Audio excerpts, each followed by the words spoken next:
Alexandre Gershovitch violon, Sofia Timofeva alto, Thierry Amadi violoncelle, Patrick Barbato contrebasse, 4 musiciens de l'Orchestre Philharmonique de Monte-Carlo, rejoints pour l'occasion par David Gershovitch violon, ont donné un concert de musique de chambre, un happy hour musical sur le thème musique russe classique et populaire, mardi 21 février dans le Troparium de l'Auditorium Régnier 3.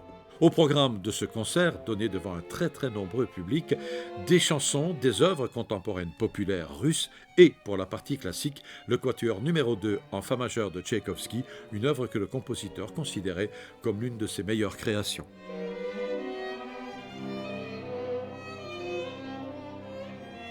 J'ai choisi Quatuor numéro 2, pas numéro 1 qui est très connu, mais numéro 2 que franchement j'aime beaucoup parce que je l'ai joué quand j'étais jeune encore au conservatoire, mais je ne l'ai jamais entendu ici en Europe.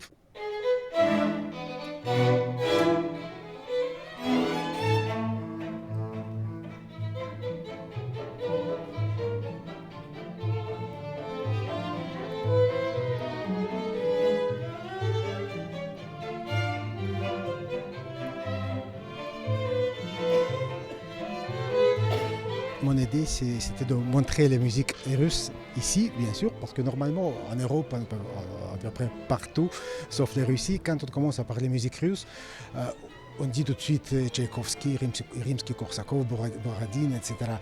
Et il y a quand même des œuvres de compositeurs comme ça qui n'est pas tellement connus dehors de la Russie. Voilà. Et en plus, il y a quand même un grand sort de musique qui est presque jamais sorti de la Russie.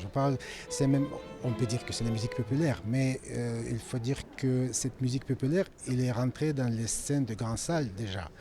Et en Russie, il y a beaucoup d'orchestres, des instruments de musique populaire comme balalaïka, comme accordéon, comme des autres instruments que je ne connais même pas les noms en français, et même pas toujours en russe. Voilà. Et cette musique, elle existe partout, elle est très populaire là-bas. On la voit toujours à la radio, télévision, etc. Mais on ne la voit presque jamais ici.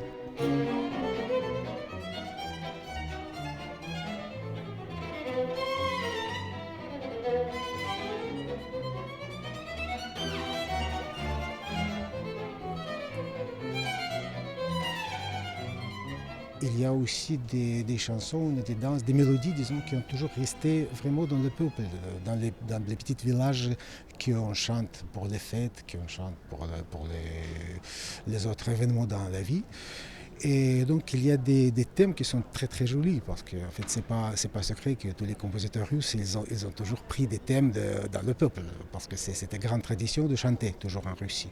Voilà. Et donc dernières 2 chansons, j'ai pris juste, c'était un exemple sur une ligne, juste le thème que j'ai harmonisé un peu dans le style de chant choral, qui est aussi très courant en Russie. On chante dans toutes les églises, il y a toujours le grand choral qui chante. C'est très intéressant au niveau des harmonies. C'est très spécial, c'est notre culture, c'est qu'on voit parfois dans les églises russes, mais pas dans les salles de concert.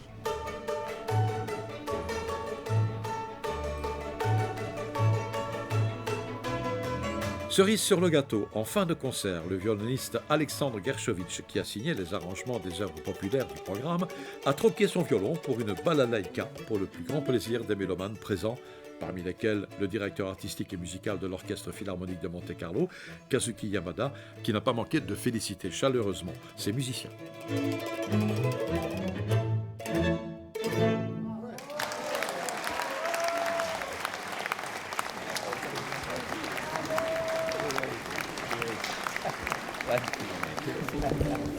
Great, and also Tchaikovsky Fantasy.